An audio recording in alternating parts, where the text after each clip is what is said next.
Taste the Daily.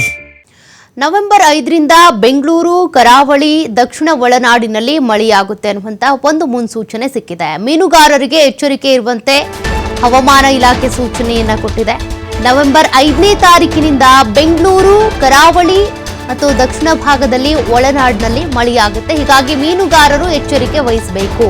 ಮೀನುಗಾರಿಕೆ ಮಾಡೋದಕ್ಕೆ ಇಳಿಬೇಡಿ ಆ ಸಂದರ್ಭದಲ್ಲಿ ಅಂತ. ದೀಪಾವಳಿ ಹಬ್ಬದ ನಂತರ ಕೆಲ ಜಿಲ್ಲೆಗಳಲ್ಲಿ ಬಿಸಿಲಿನ ಝಳ ಹೆಚ್ಚಾಗಿದೆ.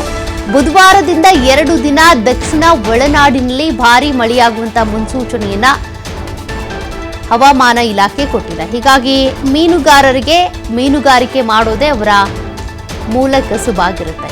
ಬಟ್ ಮಳೆ ಬರುವಂತ ಸಂದರ್ಭದಲ್ಲಿ ಜೋರಾಗಿ ಬಿರುಗಾಳಿ ಬೀಸುತ್ತೆ, ಮಳೆ ಹೆಚ್ಚಾಗುತ್ತೆ, ಅಲೆಯ ಆರ್ಭಟ ಹೆಚ್ಚಾಗುತ್ತೆ. ಹೀಗಾಗಿ ಜೀವಕ್ಕೆ ಹಾನಿ ಉಂಟಾಗುವಂತ ಸಂದರ್ಭ ಕೂಡ ಇರುತ್ತೆ. ಹಾಗಾಗಿ 5ನೇ ತಾರೀಕಿನಿಂದ ಇದೇ ತಿಂಗಳ 5ನೇ ತಾರೀಕಿನಿಂದ ಯಾರು ಕೂಡ ಮೀನುಗಾರಿಕೆ ಮಾಡೋದಕ್ಕೆ ಮಳೆ ಬರೋ ಸಂದರ್ಭದಲ್ಲಿ ಹೋಗಬೇಡಿ. ಹಿಂಗಿಂಗೆ ಇಂತಿಂಥ ಭಾಗದಲ್ಲಿ ಮಳೆ ಆಗುತ್ತೆ ಅನ್ನುವಂಥ ಒಂದು ಮುನ್ಸೂಚನೆಯನ್ನ ಹವಾಮಾನ ಇಲಾಖೆ ಕೊಟ್ಟಿದೆ. ಹೀಗಾಗಿ ದಕ್ಷಿಣ ಒಳನಾಡಿನಲ್ಲಿ ಬೆಂಗಳೂರು ಭಾಗದಲ್ಲೂ ಕೂಡ, ಬೆಂಗಳೂರಲ್ಲಿ ಆಗಾಗ ಮಳೆ ಆಗ್ತಾನೆ ಇರುತ್ತೆ, ಬೆಂಗಳೂರಿಗರಿಗೆ ಅದೇನು ಹೊಸ್ತಲ್ಲ. ಬಟ್ ಆ ಕಡೆ ಕರಾವಳಿ ಪ್ರದೇಶ ಅಂತ ಬಂದಾಗ ಮೀನುಗಾರಿಕೆ ಮಾಡ್ತಾರೆ. ದಕ್ಷಿಣ ಒಳನಾಡು ಅಂತ ಬಂದಾಗ ಅಲ್ಲೂ ಕೂಡ ಜನರು ಕೃಷಿ ಚಟುವಟಿಕೆ ಇರ್ಬೋದು, ಮೀನುಗಾರಿಕೆ, ಹೀಗೆಲ್ಲ ಕೂಡ ಆ ಚಟುವಟಿಕೆಗಳಿಗೆ ಒಂದು ಸ್ವಲ್ಪ ಮಳೆಯನ್ನ ನೋಡ್ಕೊಂಡು ಮಾಡಿ ಅಂತ ಇದಕ್ಕೆ ಸಂಬಂಧಪಟ್ಟಂತೆ ಈಗ ಹವಾಮಾನ ಇಲಾಖೆ ಮುನ್ಸೂಚನೆಯನ್ನ ಕೊಟ್ಟಿದೆ.